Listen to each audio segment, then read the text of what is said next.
It's a hostile environment, obviously. A lot of black journalists tend to lean Democrat, lean very left.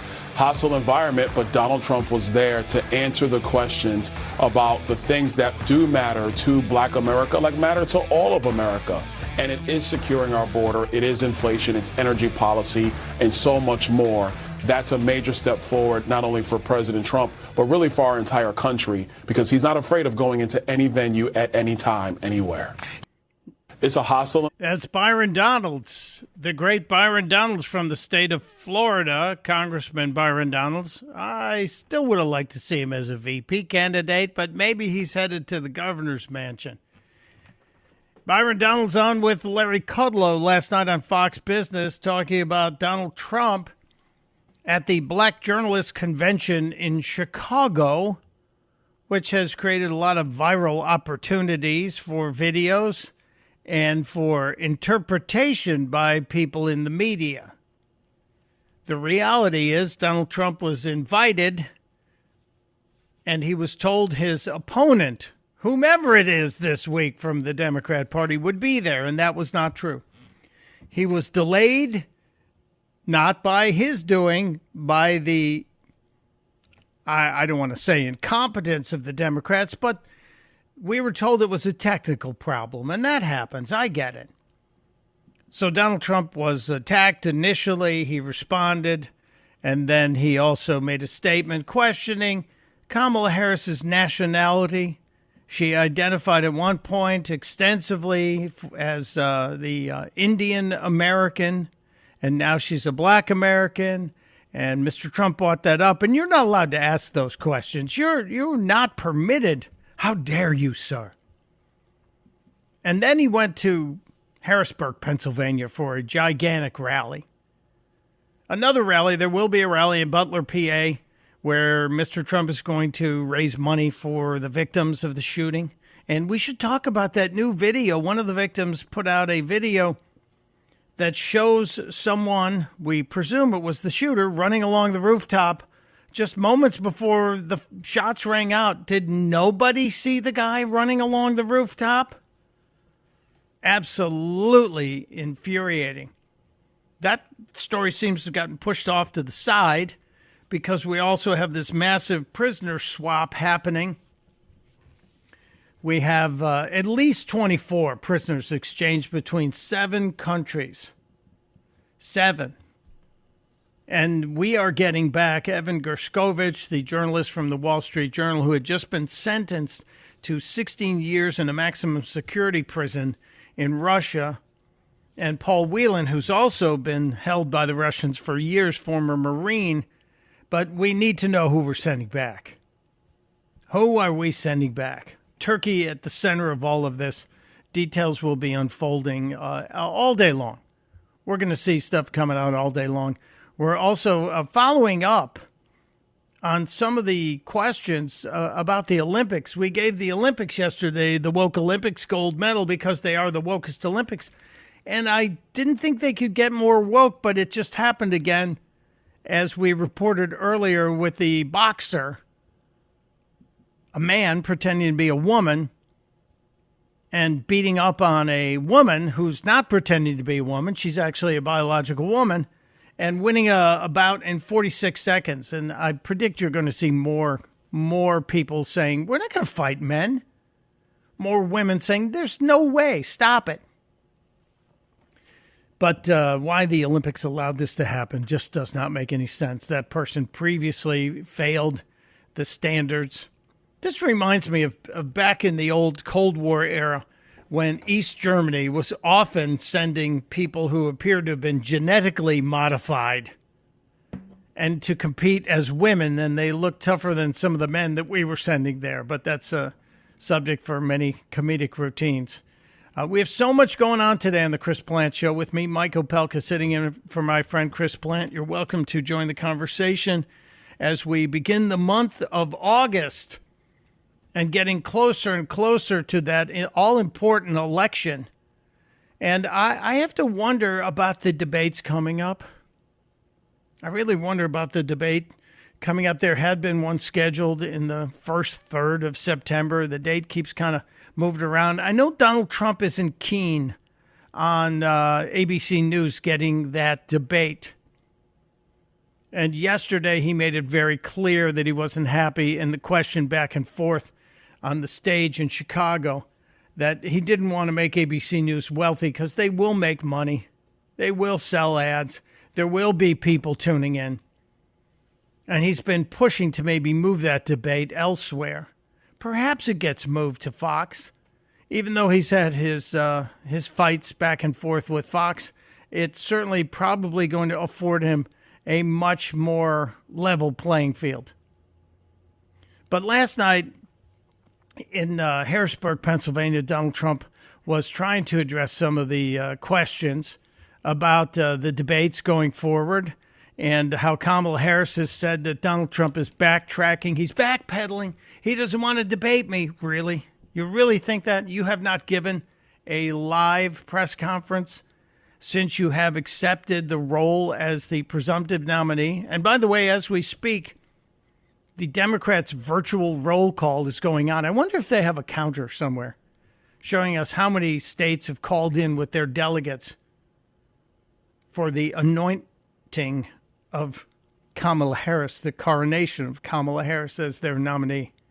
I wonder if we can see that somewhere. Right now, we don't have that.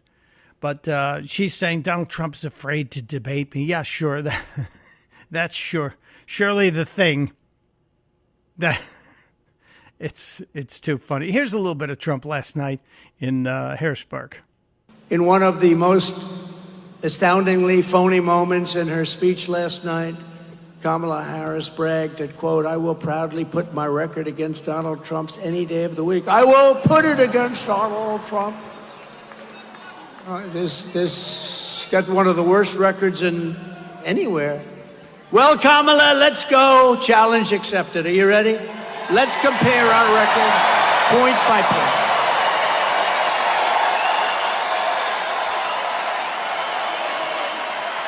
Doesn't sound like a guy who's afraid to go point to point on records, does he?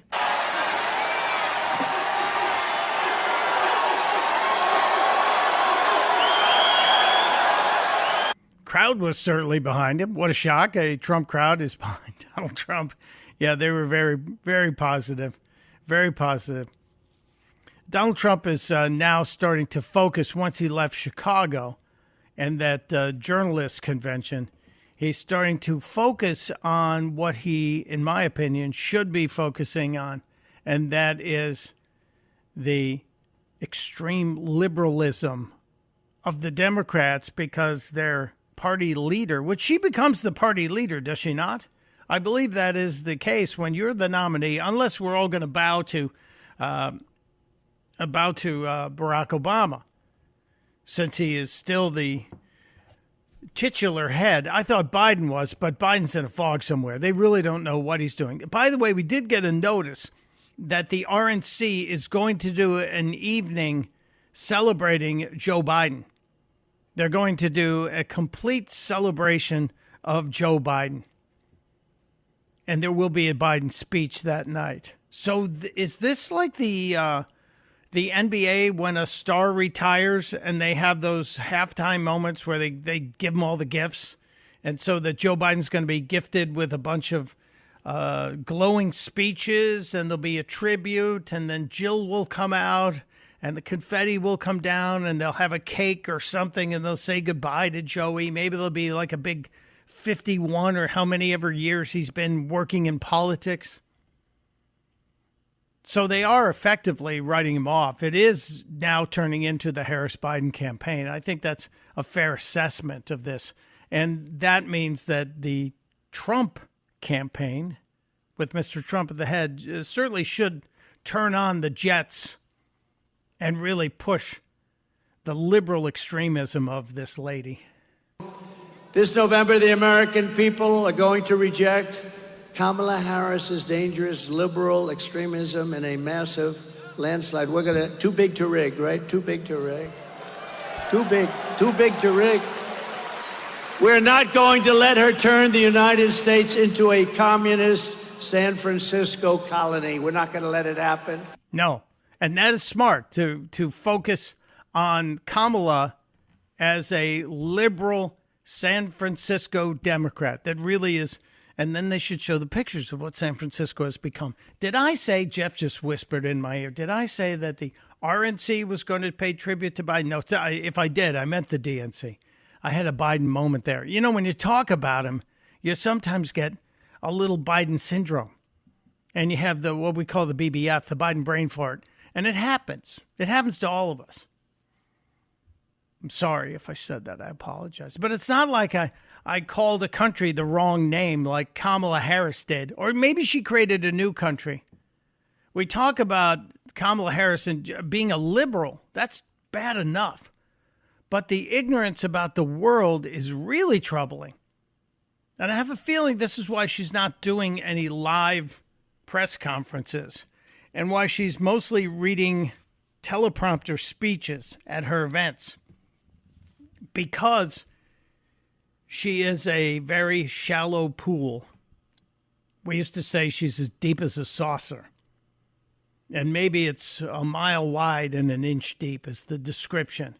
Kamala Harris had never been to Europe prior to becoming the vice president. Remember, she said that to Lester Holt when she was questioned on her lack of appearance at the border. And she said, no, I've never been to the border, but I've never been to Europe either.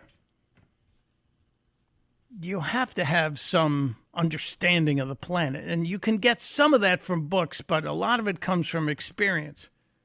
Mr. Trump at least has 4 years of that while being the president. 4 years of staring at those world leaders across the aisle. And now more than that, as he's been on the sidelines for the last 3 years. But Kamala Harris, talking about meeting with world leaders, well, maybe there's a new country on the map.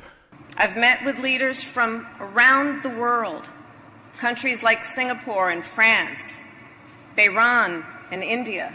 Bahrain? I know there's a Bahrain, but is there a Bahrain? Was there a merger between Bahrain and Iran? Maybe we created a Bahrain, and those would be Bahrainians. I wonder if that happened and I missed a memo. Yeah, she is woefully unqualified, and I hope that the Trump team will focus deeply on her lack of qualifications. And now we're starting to see more and more people from her past popping up and saying things about their experience with Kamala Harris. We know that she had one of the biggest turnovers in staff in the 3 years and 6 months she's been in the White House, somewhere in 90% area. Not exactly the best loved vice president, and certainly among the least effective. And a lot of you question her background, as Donald Trump did yesterday, and I question her ability to be a leader. Let's grab a quick call here on line 7. Judy in Livonia, Michigan. Judy, welcome to the Chris Plant Show. You have a question. Yes, hi. Well, I haven't heard a lot talked about this. I think I heard Donald Trump mention it once somewhere along the way. But I'm concerned about Kamala Harris being our commander-in-chief and in charge of our military. It scares me. It really scares me. I'm not sure she's up to that. It should scare you. It should scare you, not from the standpoint of she really is an unserious person and not a very smart person, but she's also someone who will continue and maybe turbocharge the acceleration of the wokeness of our military. When she was in California, she bragged about how she pushed to have more funding for prisoners who wanted to have gender mutilation surgery to have that done and paid for by the state. So that will happen in the military as well. And one of the dirty little secrets about the gender mutilation of military members that we pay for, those people effectively stop being members of the military because the recovery of the surgery, the male to female transition surgery, is so brutal, so violent, with such a gigantically long recovery time that those people are effectively then discharged, and we have to pay for their life as a gender-altered person for the rest of their lives. So not only is it expensive, it also hurts the military. It diminishes the size of our forces. And it is absolutely hideous and ridiculous, in my opinion, that we would elect anybody who would push that forward. Crazy stuff. Great question, Judy. The commander-in-chief. Which one do you want to be the commander-in-chief? Would it be Kamala or would it be Donald Trump, a guy who's already had that role and successfully kept us out of wars?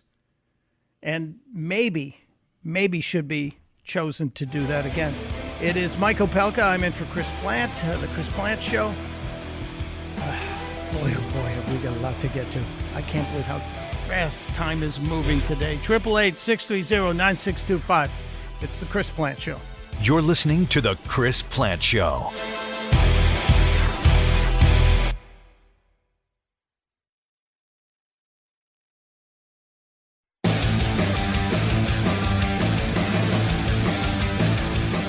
The Chris Plant Show. Mike Opelka in for Chris Plant. He is winding down his vacation. Be back next Wednesday. We have so much more to get to. I have to get to Tom Cotton because he went into the belly of the beast yesterday and went on CNN after the questions were raised about whether or not it was appropriate for Donald Trump to say what he said at that meeting of black journalists. But well done. You'll hear it. You'll hear it. You'll hear it. There are some interesting voices raising sand about Kamala Harris. Let's go to line 3 and check in with John in Lanham, Maryland. Hello, John. Welcome to the Chris Plant Show. Hey, how you doing? Good, sir. I just wanted to say, I saw a video of Judge Joe Brown. He used to be on television. I watched him religiously when he was on, and he was out there in California for, I think he said he lived there for 4 years. But anyway, he was talking about her as far as her claiming she's black now all of a sudden. He said, no, for one thing, her father's Caucasian and I think Jamaican, or he has some Jamaican in him. But he was saying he met him and he's a fine man. He said, but as far as she goes, no. He said she wasn't very good. She was a lousy attorney. As a matter of fact, it's the words that he used. And also that he talked about, that she just pretty much, well, he didn't have any nice things to say about her. Yeah, we can't really play everything Judge Joe Brown said about Kamala Harris because it would all be bleep, bleep, bleep, bleep, bleep, bleep, bleep, bleep, bleep, bleep, bleep, bleep, bleep, bleep. And we'd get in trouble and I'd be fired. But thank you, John, in Lanham, Maryland. We appreciate you being there. Yeah, Judge Joe Brown throwing some shade on Kamala. It's Mike Opelka in for Chris Plant on the Chris Plant Show. This is the Chris Plant Show.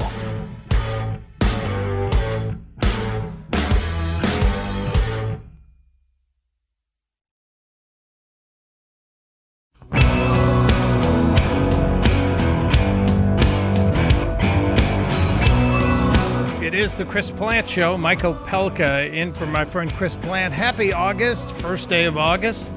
And earlier in the program today, I speculated on the timing of the U.S. prisoner release.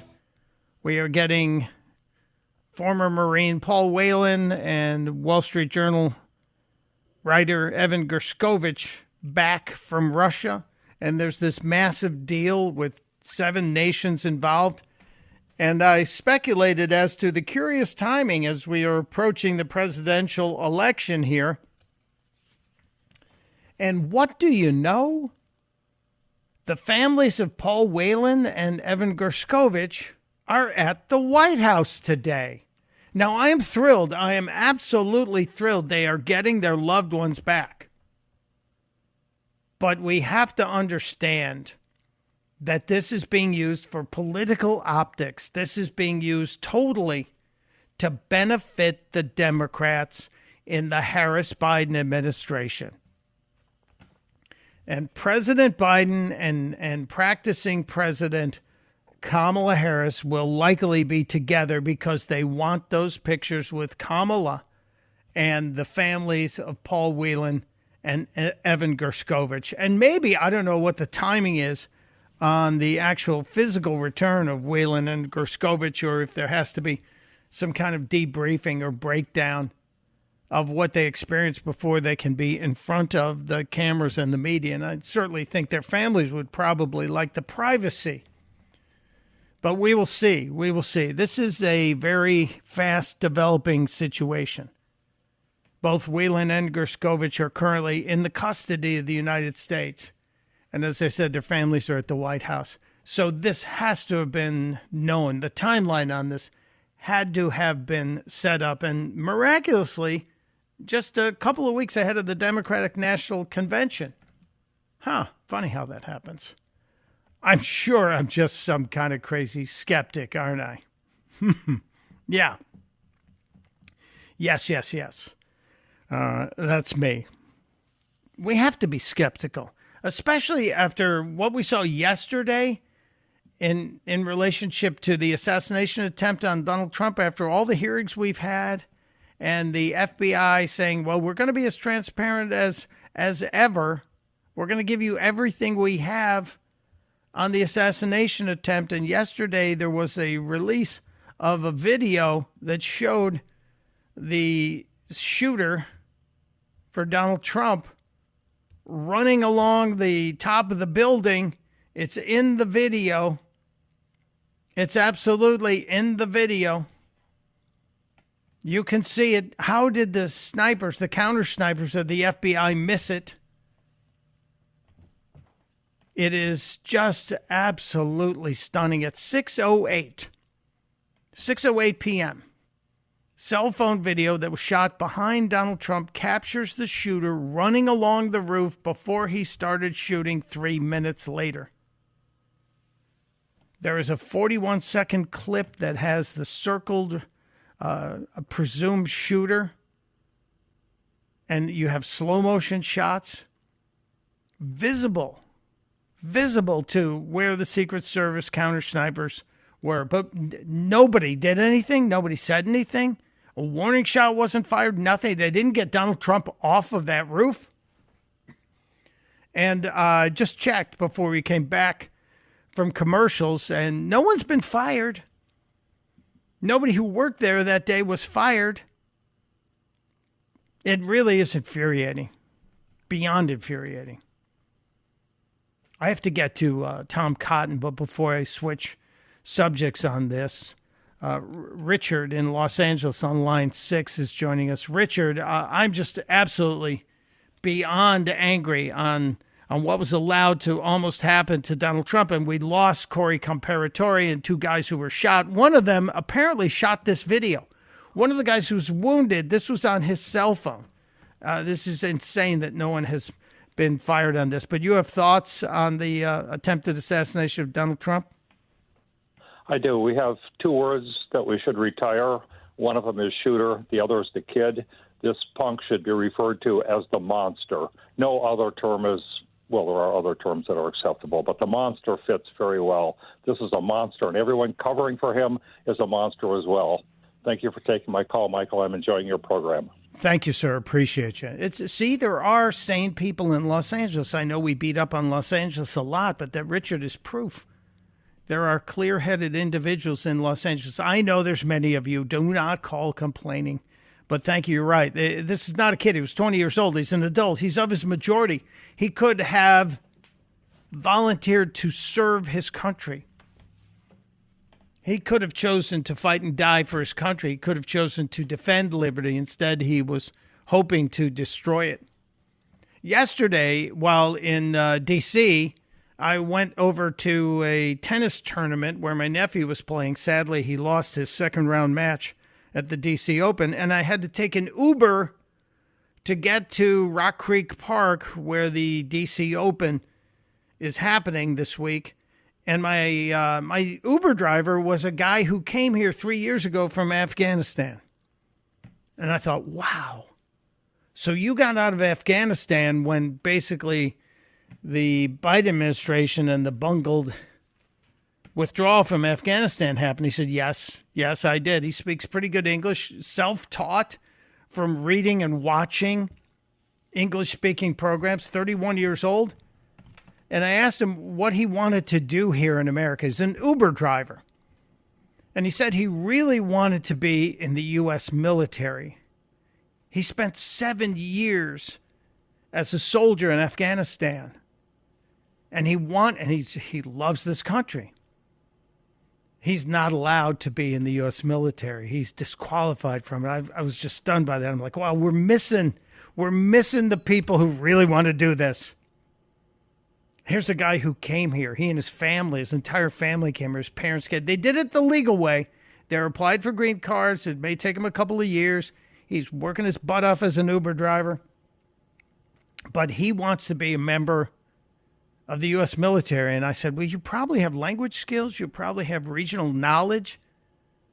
And you certainly have the military training already there. What an asset this guy would be, but we're missing the boat. No, because we're hiring people in the military who want to go woke and then have their transition surgeries paid for by the U.S. military. I know I've been grousing about it, but it really does infuriate me.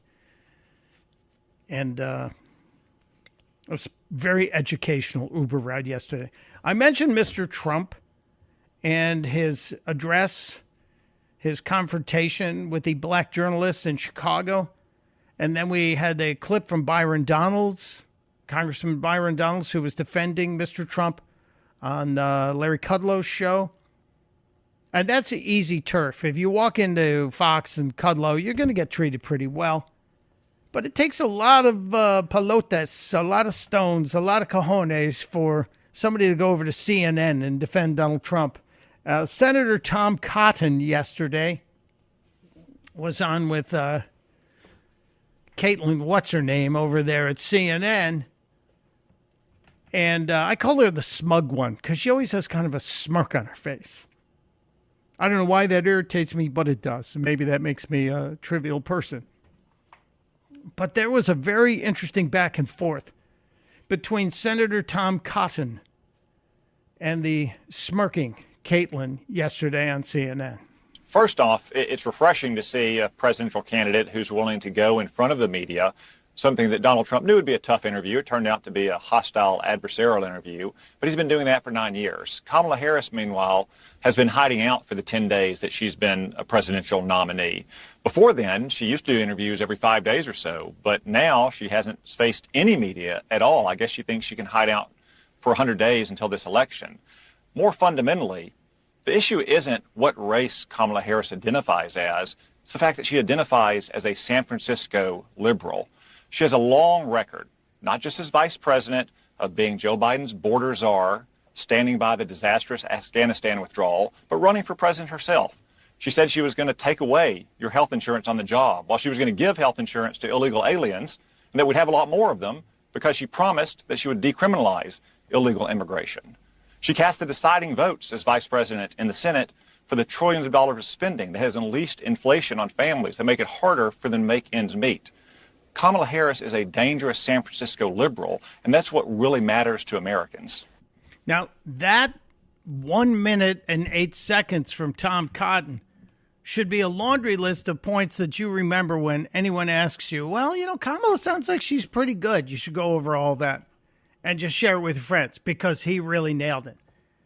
Now, Caitlin Collins over at CNN, waiting, didn't interrupt him there, but she couldn't resist the chance to be confrontational because I think that's how she's gotten her career to where it is, by being a little confrontational, maybe more than a little confrontational. Here's part 2 of that Tom Cotton in the Lion's Den at CNN. And are you and the rest of the media going to demand that Kamala Harris come out and answer questions in an unscripted format about where she stands for this country, as opposed to continuing to focus on what Donald Trump said today? You know, 4 years ago, Joe Biden said, if you don't vote for him, you ain't black. Could you imagine a more insulting comment? Joe Biden is presuming to judge the political views of 1/8 of our fellow citizens based on their skin color. Did you ever ask Kamala Harris to condemn his remarks? There are Did you ever ask him or ask her if that was racist? This is a question. You're a Republican senator, so I want to ask you about the Republican nominee. Did you ask Kamala Harris? Caitlin, did you ask Kamala Harris why she's willing to serve as vice president for a man she essentially called racist and a segregationist? She didn't answer that, and she won't. Nobody will.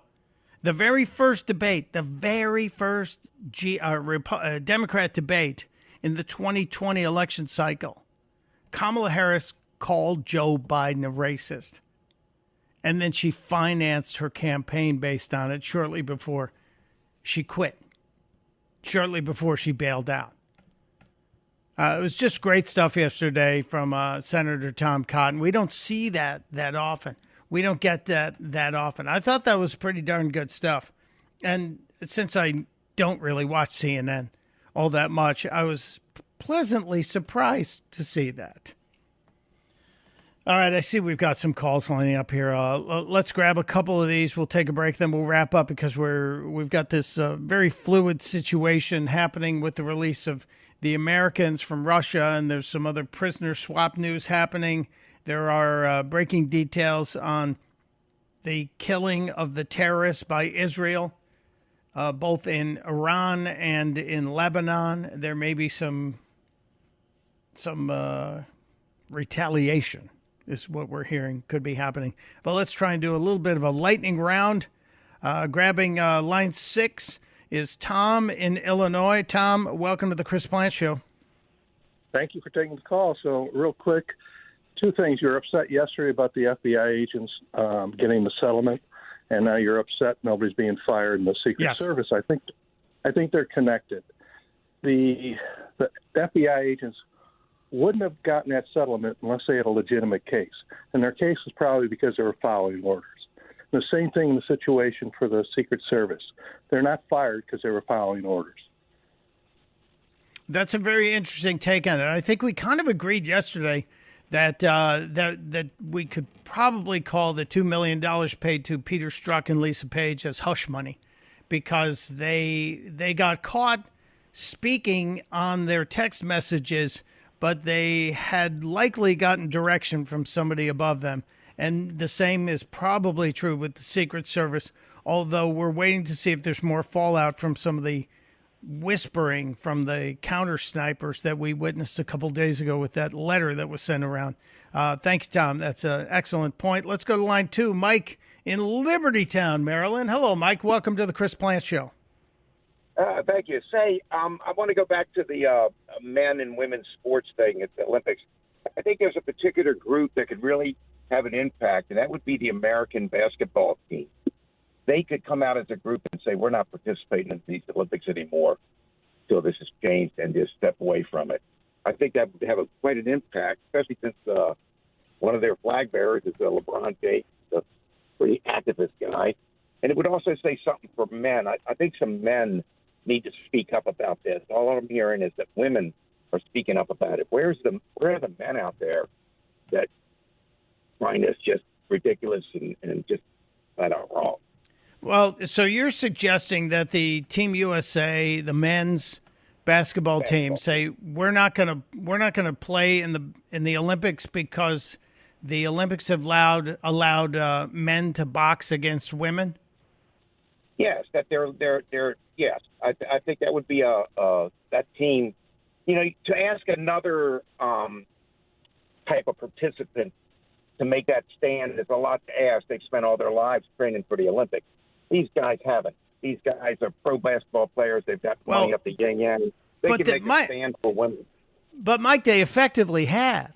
They effectively have trained all their lives to the Olympic. And I know a few professional athletes. The championships they win are one thing. But to have an Olympic medal to say you won this for your country, you represented your country, that is a different element. For example, in the world of Olympic tennis, they don't get any money like they would in a tournament. They don't get any points, which are currency on the pro tennis tour. They're doing this for national pride. I think it's wrong to expect us to punish the athletes for the actions of the people in charge of the Olympics. And I understand what you're saying, but I'm sorry, I'm not going to agree with you on this one. And yes, men need to stand up and speak about it, but you can't expect the athletes to surrender all the work they've done. And their sport is not compromised at all. their sport is not at risk, Mike.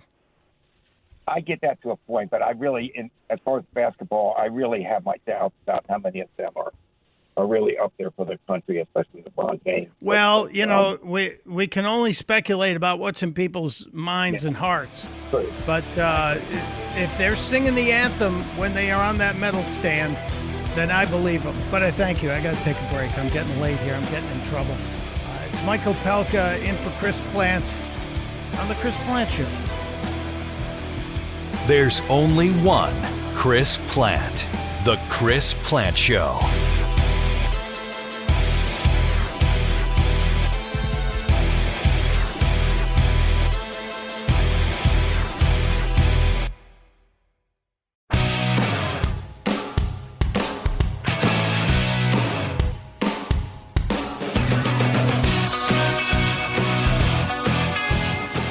It's Mike Opelka in for my friend Chris Plant once again, and thank you for being here. Chris is on vacation. Looks like he's having just a great time, and we're trying to keep the ship here afloat, and you all are helping so very much.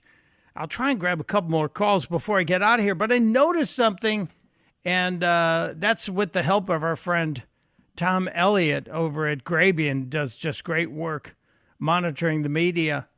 You know what suddenly disappeared? And Jeff and I were discussing this in the break, how fast the news cycle moves, how quickly the news cycle moves. The story used to pop and it'd hang around for days and weeks sometimes. Now if it hangs around for a day, they're like, hey, remember that? Well, Tom Elliott noticed, and he notices things because he monitors when they happen, that CNN and MSNBC seem to have overused the word weird 150 times between the two networks in one day, the last 2 days. Vance is weird was the phrase they used. And if you just did the word weird, it was even more. So isn't that weird? And now it seems to have dropped right off the map. Huh. Very interesting. Well, that's kind of weird, isn't it? Let's try and grab one more call in here. Paul in Martinsburg, West Virginia. Hello, Paul. You had line 7 is Paul. Paul, you had a great idea. I've got like 10 seconds. Yes, Donald Trump should take on the winner of Kamala versus Kamala.